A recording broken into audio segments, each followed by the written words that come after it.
Personne ne peut prévoir ce qu'une découverte scientifique va entraîner. Le gaz moutarde par exemple, c'est absolument horrible. Ça traverse vos vêtements, vient brûler votre peau, vos yeux et vos muqueuses pour vous faire souffrir pendant des semaines. Enfin ça, si ça vous tue pas. Pourtant, c'est grâce à ça qu'on a mis au point les premières chimiothérapies, car on va se rendre compte que les victimes voient leur nombre de globules blancs fortement diminuer. L'idée naît alors d'utiliser le gaz moutarde pour traiter les lymphomes, un type de cancer qui affecte les globules blancs. C'est pendant la Seconde Guerre mondiale que Louis Goodman et Alfred Gilman se mettent à faire les premiers tests avec une version moins toxique. Et paf, le premier traitement chimique contre le cancer est né. Mais ça, c'est la version joyeuse, où l'invention affreuse se met à sauver des vies. Vous vous doutez bien que l'inverse a aussi existé.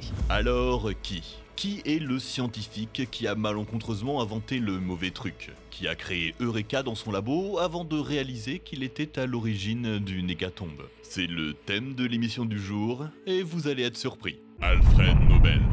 Le marchand de la mort est mort. C'est ce que va titrer un journal le jour du décès de Nobel. Enfin, c'est son frère qui est mort, mais les journalistes ont confondu. N'empêche que ça a dû lui faire tout drôle de lire ce qu'on pensait de lui. Il y a même une légende qui dit que c'est après avoir vu cet article qu'Alfred Nobel va prendre la décision de créer le prix Nobel, pour laisser une trace positive dans l'histoire de l'humanité. Parce que, oui, vous associez son nom à la paix et à la science, mais sa véritable passion, c'était la nitroglycérine.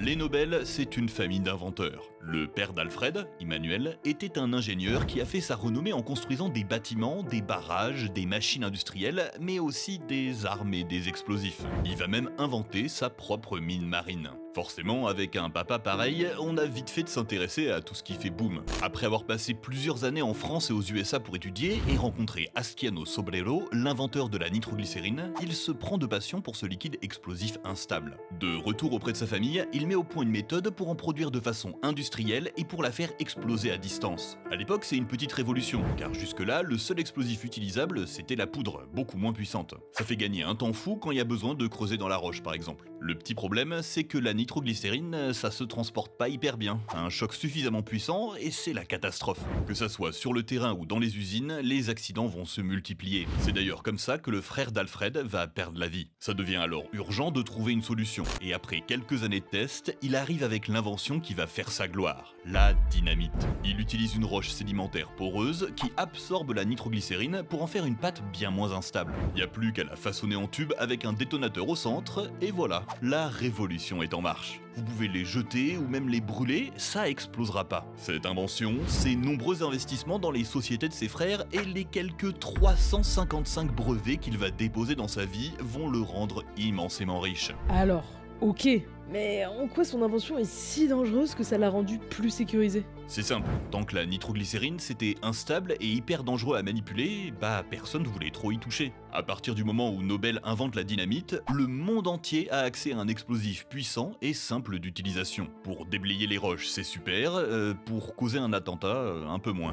En Russie, à la fin du 19e, plusieurs groupes terroristes vont largement l'utiliser pour protester contre le régime. Et surtout, ça a ouvert la porte à tout un tas d'inventions plus dangereuses les unes que les autres. Par exemple, Nobel met au point la ballistite, un explosif à base de nitroglycérine qui va être utilisé à la fois pour fabriquer des cartouches de fusil plus puissantes, mais aussi des grenades ou des munitions de mortier. Surtout, ça va inspirer des chercheurs anglais qui vont inventer la cordite, une version 2.0 de la ballistite produite à grande échelle et qui sera même utilisée comme système de détonation dans Little Boy, la bombe atomique qui frappera Hiroshima. En fait, même s'il n'a pas causé directement des morts, en inventant, optimisant et fabriquant à grande échelle des produits super dangereux, Nobel s'est enrichi sur la mort d'un nombre incalculable de personnes. Pour ce qui est du prix Nobel, on ne sait pas exactement ce qui l'a motivé. Pour certains, c'est la mort de son frère. Pour d'autres, sa relation avec la pacifiste Bertha von Suttner. Dans tous les cas, encore aujourd'hui, c'est grâce à sa fortune que les lauréats sont rémunérés. Et aucun doute que la gloire du prix Nobel a motivé un paquet de gens dans leurs découvertes et leurs actions. Fritz Harbert, explosif et engrais. Le monde court un danger mortel. Bientôt, nous n'aurons plus assez à manger. La croissance démographique entraînera une famine massive dans les années 30. Ces mots, ce sont ceux de William Crookes, le jour où il est devenu président de la British Academy of Sciences. Et c'est pas complètement faux. Face à la croissance de la population au XXe siècle, les ressources limitées en engrais naturels laissaient penser que le monde agricole courait à sa perte. Mais pour Crookes, il y a une solution. Les chimistes. C'est eux qui détiennent le pouvoir de repousser la famine. C'est eux qui doivent trouver comment se sortir de ce pétrin. Et il avait raison, un scientifique va trouver une solution, remporter un prix Nobel, permettre à la moitié de la population mondiale de survivre. C'est probable que votre simple existence repose sur son invention. Malheureusement, ces découvertes vont aussi tuer des millions de personnes. Cet homme, c'est Fritz Haber. Le principal objectif des engrais est de permettre aux plantes d'absorber 3 éléments chimiques essentiels à leur croissance. L'azote, le potassium et le phosphore. Mais des 3, le plus important, c'est de loin l'azote. Sans lui, pas de vie. C'est souvent la quantité d'azote disponible dans un écosystème qui définit le rendement des plantations. Attends, mais l'air qu'on respire, il est pas composé à 80% d'azote ? Si, mais les plantes ont besoin d'une forme solide ou liquide de l'azote pour l'absorber. Il y en a naturellement dans le sol grâce à l'activité bactérienne, c'est pour ça que quand tu plantes un nouveau champ, souvent ça pousse mieux. Sinon, faut utiliser des matériaux riches en azote, genre l'urine, le compost, mais à l'époque, le champion c'était le guano, un amas d'excréments d'oiseaux qu'on trouvait en masse sur certaines îles du Pacifique. Donc, l'objectif des chimistes face à la crise d'engrais qui attendait l'humanité était simple, trouver un nouveau moyen de donner de l'azote aux plantes, idéalement en utilisant celui qui se trouve déjà dans l'air. C'est là que Fritz Haber apparaît. Il met au point le procédé. En mettant de l'hydrogène et de l'azote dans un récipient à haute pression et haute température, on obtient de l'ammoniac, qui permet de faire de l'engrais. Ça demande beaucoup d'énergie, mais peu importe, l'humanité est sauvée de la famine qui approche. On peut produire en masse de la nourriture. Le procédé Haber est l'une des plus grandes avancées chimiques de l'histoire de l'humanité. C'est normal qu'il reçoive alors le prix Nobel de chimie en 1918. Voilà, tout est bien qui finit bien. Sauf qu'en fait, pendant la cérémonie, beaucoup de gens sont pas très heureux de la décision. On refuse de lui serrer la main ou même d'assister à la cérémonie. Pourquoi ? Parce qu'en fait, Haber a une face cachée. C'est un patriote. Alors quand son pays, l'Allemagne, entre en guerre en 1914, il se porte volontaire pour aider à l'effort. Car il y a un truc que vous savez peut-être pas, c'est qu'avec l'ammoniac, on fait du nitrate d'ammonium, un explosif puissant. D'ailleurs, c'est ça qui a explosé à Beyrouth en 2020. Il est promu au rang de capitaine dans l'armée et se penche sur le développement d'armes chimiques pour aider son pays. C'est lui qui est à l'origine de l'utilisation du gaz de chlore dans les tranchées, qui tuera plus d'1 millier de soldats à Ypres lors de la première utilisation. Plus lourd que l'air, le produit reste au sol et vient asphyxier les soldats qui meurent dans une grande souffrance. Dans son laboratoire, il continuera de développer de nouveaux produits chimiques et engrais. Par exemple, le Zyklon A, un pesticide qui sera la base du Zyklon B. Ouais, le poison utilisé dans les camps de concentration. Haber était juif. C'est l'homme qui est à l'origine du plus grand sauvetage et du plus horrible massacre que l'humanité n'ait jamais connu. Thomas Midgley Jr. Imaginez que vous dédiez votre vie à améliorer le futur de l'humanité, mais qu'on se souvienne de vous parce que vous avez augmenté la criminalité mondiale, causé 2 catastrophes écologiques, réduit le niveau moyen d'intelligence de la population et tué des millions de personnes, y compris vous-même. Ce résumé, c'est celui de la vie de Thomas Midgley Jr., probablement le scientifique qui a causé le plus de dommages à l'humanité involontairement. Enfin, c'est ce qu'il disait. Tout commence avec un problème bien connu des mécanos, le cliquetis. Dans un moteur à explosion, vous compressez un mélange de gaz avec un piston. Une bougie produit une étincelle qui enflamme le tout et repousse le piston. Problème, parfois 2 explosions se produisent en même temps, ce qui abîme le mécanisme et réduit le rendement du moteur. Et ça produit un petit bruit caractéristique, le cliquetis. Au début du XXe siècle, on savait pas vraiment ce qui en était à l'origine. Alors de nombreuses personnes expérimentaient pour essayer de résoudre le problème. Trouver une solution, ça voulait probablement dire devenir richissime. Un de ceux qui étaient sur l'affaire, c'est Thomas Midgley. Il a une trentaine d'années quand il découvre, après avoir testé des dizaines de milliers de produits, qu'en ajoutant du plomb dans l'essence, le cliquetis disparaît. Il met alors au point un additif, le plomb tétraéthyle. Avec son brevet en poche, il est mis à la tête d'une entreprise fondée par General Motors et Exxon, 2 géants américains de l'automobile, pour vendre son produit miracle. C'est le début du succès. Attends, du plomb dans de l'essence qui va être relâché dans l'air ?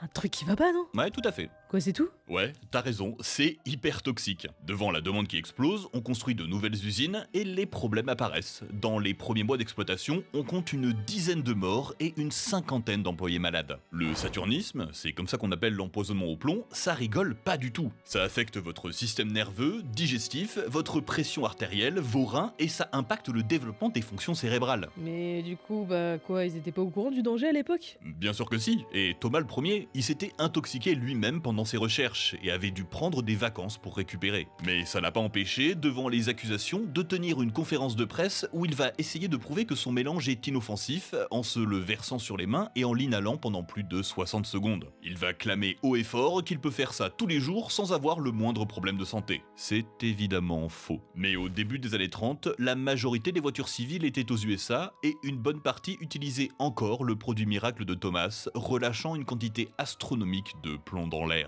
Vous vous demandez sûrement si ça a eu des effets concrets sur la société. Oui, complètement. Dans les années 80, plusieurs études ont comparé le taux de plomb dans les os des Américains récemment décédés avec des ossements précolombiens. Le résultat, entre 100 et 1000 fois plus de plomb chez les Américains. Ces découvertes, on les doit en partie à Claire Cameron Patterson, un scientifique qui s'est rendu compte que la quantité de plomb à la surface du globe était anormalement élevée. Il tentait d'estimer l'âge de la Terre en analysant des roches, mais ses résultats étaient faussés par le plomb. Et tout ça, c'est loin d'être anecdotique. On vous l'a dit, le plomb a des effets sur la santé, mais aussi sur les fonctions cognitives. Des études l'ont démontré, même des taux de plomb légèrement supérieurs impactent directement la vitesse d'apprentissage ou le potentiel intellectuel des enfants. Ceux plus infectés avaient par exemple moins de chances de réussir leurs études. On estime qu'au moins la moitié des habitants des USA ont été exposés à des doses dangereuses et un tiers des enfants sur la totalité du globe. Donc on peut considérer que Thomas Midgley a directement impacté le niveau intellectuel de la population mondiale, causé des millions de maladies dégénératives, des dizaines de millions d'accidents de maladies cardiovasculaires, mais a aussi impacté le taux de criminalité de certains pays. Car il y a un lien direct entre l'empoisonnement au plomb chez les enfants et le taux de délinquance. Là déjà, juste comme ça, il est responsable d'une des pires inventions de l'histoire de l'humanité. Mais il faut savoir qu'il s'est pas arrêté là. Parce que juste après son aventure avec le plomb, il s'est chargé de régler un vieux problème des frigos. Les gaz qu'on utilisait jusqu'alors étaient toxiques et inflammables. Il invente alors le Fréon, un produit non toxique qu'on utilisera dans les réfrigérateurs, mais aussi les aérosols. C'est super, hein? Sauf que relâché dans l'atmosphère, ça détruit la couche d'ozone. Encore une magnifique invention de Thomas. Après, cette fois, pas sûr qu'il était au courant du danger. Il meurt à 55 ans après avoir contacté la polio, sûrement en partie due à son intoxication au plomb. Il était paralysé dans son lit et avait mis au point un système de poulies pour l'aider à se relever. On le retrouvera étranglé dans ses câbles. La vraie question, c'est est-ce que les scientifiques sont responsables de leurs inventions? Je veux dire, quand ils sont en train d'expérimenter dans leur labo, ils peuvent pas toujours savoir sur quoi ils vont tomber. On peut pas leur reprocher de découvrir quelque chose. C'est l'humanité qui décide de l'utiliser ou pas. Je suis d'accord, on va pas interdire la sérendipité, ça aurait aucun sens. Ce qui fait du mal, c'est pas les inventions en elles-mêmes, mais ce qu'on en fait. N'empêche que parfois, on est obligé de se demander si ça valait le coup de creuser dans cette direction.